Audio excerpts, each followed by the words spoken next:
So how do you know if the change is over?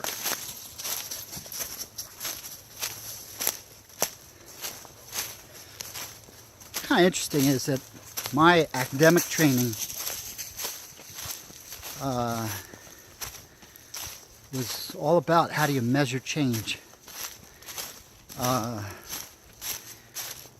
Experimental and quasi-experimental design, where you could use empirical evidence, case controls, to prove that some form of an intervention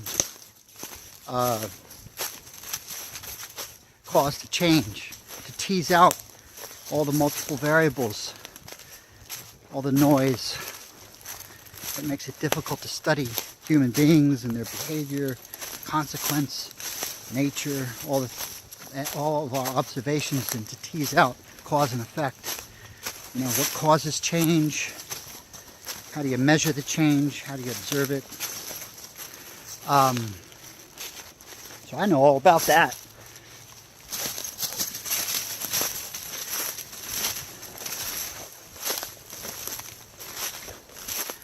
The kind of change I'm interested in nowadays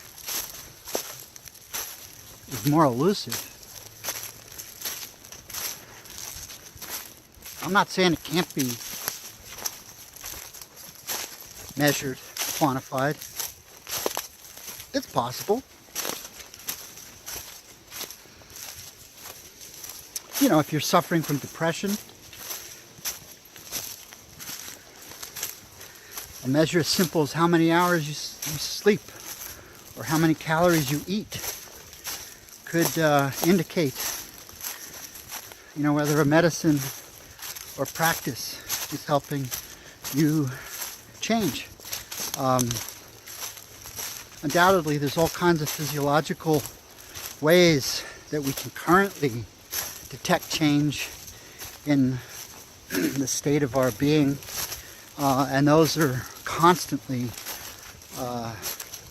being developed, you know, especially neuroimaging in that territory, which is just in its infancy. But if we scale back and ask, how do we know when the change is over? I know what it's like for me. Usually, you know, take grief. Somebody dies, and at least in my experience of being a kind of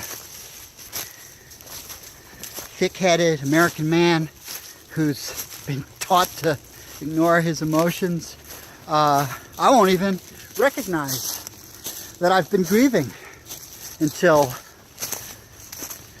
all of a sudden,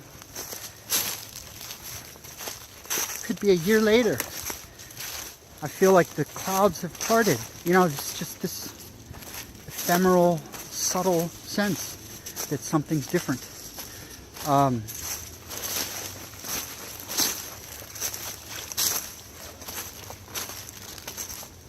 Another thing I've learned about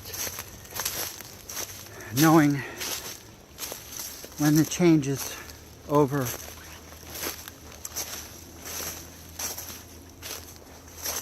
you know,